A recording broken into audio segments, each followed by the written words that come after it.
ഭാരതിയുടെ എല്ലാ മാന്യ പ്രേക്ഷകർക്കും മെൽബൺ വിശേഷങ്ങളിലേക്ക് സ്വാഗതം. ഇന്ന് നമ്മളുടെ കൂടെയുള്ളത് ചിത്രകാരൻ, സംഗീതജ്ഞൻ, സാഹിത്യകാരൻ എന്നീ നിലകളിൽ പ്രശസ്തനായ സേതുനാഥ് പ്രഭാകരാണ്.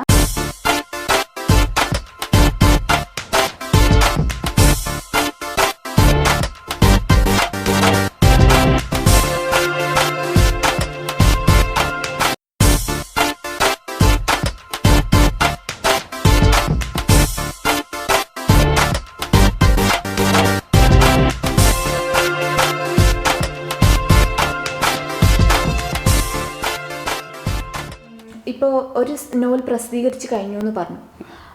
അതിൻ്റെ പേരെന്താണ്? പിന്നെ അത് ജനങ്ങൾ അതിനെക്കുറിച്ച് എന്ത് അഭിപ്രായമാണ് പറഞ്ഞിട്ടുള്ളത്? അങ്ങനെ നോവലിൻ്റെ പേര് ഭ്രൂണം എന്നാണ്.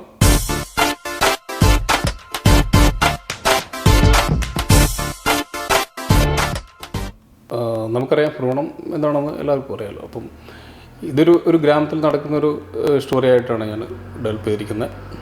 അതിലൊരു വിഭാഗം ന്യൂനപക്ഷം, ഒരു വിഭാഗം ഭൂരിപക്ഷം ആളുകളാണ്. അപ്പോൾ ഈ ന്യൂനപക്ഷത്തെ ഒതുക്കി വെച്ചുകൊണ്ട് അപ്പോൾ ഒരു സ്ത്രീക്ക് ഒരു അവിഹിത ഗർഭം ഉണ്ടാകുന്നു എന്നിവർ ആരോപിച്ചിട്ട് പിന്നെ അത് ആളുകൾ പറഞ്ഞ് ആ ഗ്രാമത്തിൽ വളരെ ഒരു കലാപം നടന്നിട്ട് ഇവർ ഈ സ്ത്രീയുടെ അടുത്തേക്ക് ആക്രമിച്ച് കയറിയിട്ട് ഇവരുടെ വയറ് തുറന്ന് ഈ ഗർഭാവസ്ഥയിൽ നിന്ന് ആ ഭ്രൂണം പുറത്തെടുക്കുന്നതാണ്. എന്നിട്ടത് ഇവരുടെ ശ്രീകോവിലേക്ക് കൊണ്ടുവച്ചിട്ട് അവരെ ആരാധിക്കുന്ന അങ്ങനൊരു ഇതാണത്. റിയലിസ്റ്റിക് അല്ല, അങ്ങനൊരു കുറച്ച് ഫാൻറ്റസി ഒക്കെ വരുന്നൊരു നോവലായിരുന്നു. അപ്പോൾ ഇത് വീണ്ടും ഞാൻ ഗുജറാത്ത് കലാപം നടക്കുമ്പോൾ ഞാൻ അവിടെ ഉണ്ടായിരുന്നു. അപ്പോൾ ഗുജറാത്ത് കലാപം നേരിട്ട് അനുഭവിച്ച ഒരാളാണ് ഞാൻ. അവിടെ ഞാൻ നേരിട്ട് കണ്ടില്ലെങ്കിലും ഇതൊരു റിയലായിട്ട് ഈ ഒരു അവസ്ഥ അവിടെ നടന്നതായിട്ട് ഞാൻ അറിഞ്ഞിട്ടുണ്ട്. അപ്പോൾ ഞാനത് മുമ്പേ എഴുതിയത് എനിക്ക് തോന്നുന്നത് എങ്ങനെയാണ് എൻ്റെ മനസ്സിലൊന്നും എനിക്ക് അറിഞ്ഞുകൂടാ. പിന്നെ ജനങ്ങളിലുള്ളൊരു ഈ നോവലിനെ കുറിച്ചുള്ള പ്രതികരണം എന്ന് പറഞ്ഞാൽ ശരിക്കും എനിക്ക് നല്ല പ്രതികരണം ഒരിടത്തുനിന്നും കിട്ടിയിട്ടില്ല. കുറച്ച് അടുത്ത സുഹൃത്തുക്കൾ നല്ല വായിക്കുന്നവരൊക്കെ നല്ല അഭിപ്രായം പറഞ്ഞത് അല്ലാതെ എനിക്ക് കിട്ടിയിട്ടുള്ള മുഴുവനും ആക്രമണങ്ങളാണ്. അത് ഈ ഫാസിസ്റ്റ് ഭൂരിപക്ഷ ശക്തികളുടെ മത തീവ്രവാദത്തിൻ്റെ എല്ലാം അത്ര ആളുകളിൽ നിന്നുള്ള ആക്രമണം മാത്രമേ എനിക്ക് കിട്ടിയിട്ടുള്ളൂ. സാർ, ഇപ്പോൾ ഇനിയൊരു പുതിയ നോവൽ പ്രസിദ്ധീകരിക്കുന്നു എന്ന് പറഞ്ഞു. അതിപ്പോൾ എങ്ങനെ, ഇന്ത്യയിലാണോ ഓസ്ട്രേലിയയിലാണോ, എങ്ങനെയാണ് അത് പ്രസിദ്ധീകരിക്കുന്നത്? പിന്നെ അത് പേരെന്തെങ്കിലും ഇട്ടിട്ടുണ്ടോ? പേരിട്ടിട്ടില്ല, ഞാൻ തീർത്തിട്ടില്ല. അതിൻ്റെ ഒരു മലയാള വേർഷൻ കേരളത്തിലാണ് പ്രസിദ്ധീകരിക്കുന്നത്. എനിക്ക് തോന്നുന്നു DC ആയിരിക്കും തോന്നുന്നു.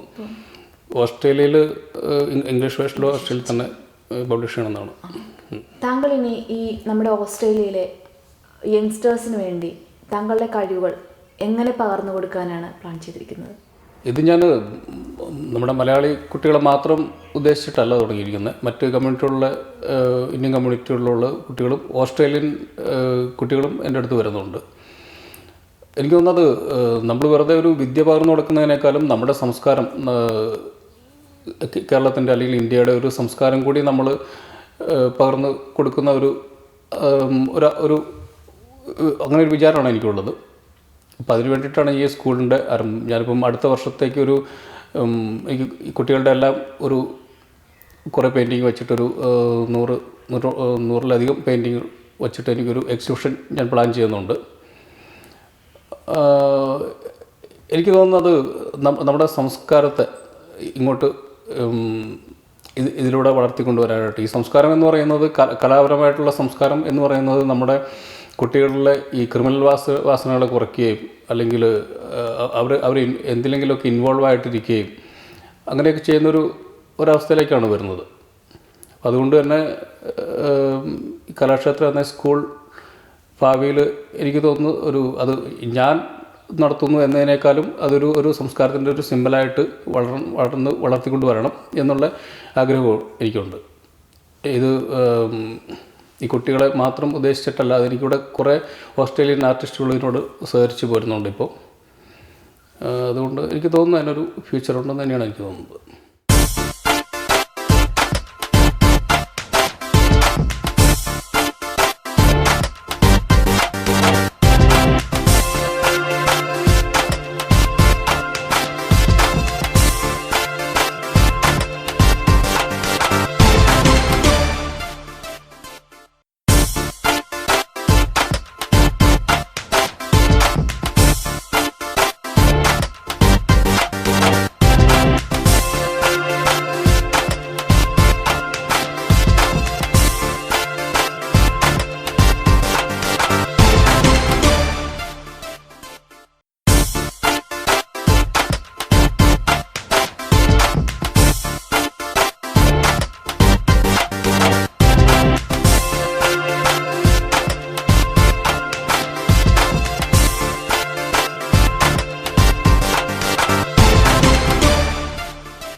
താങ്കളുടെ ഇത്രയും വളരെ ഒരു തിരക്കിനിടയിലും ഇങ്ങനൊരു ചെറിയ സമയം ഭാരത് ടി വിക്ക് വേണ്ടി ചെലവഴിച്ചതിന് എൻ്റെ പേരിലും ഭാരത് ടി വിയുടെ പേരിലും വളരെയധികം നന്ദി.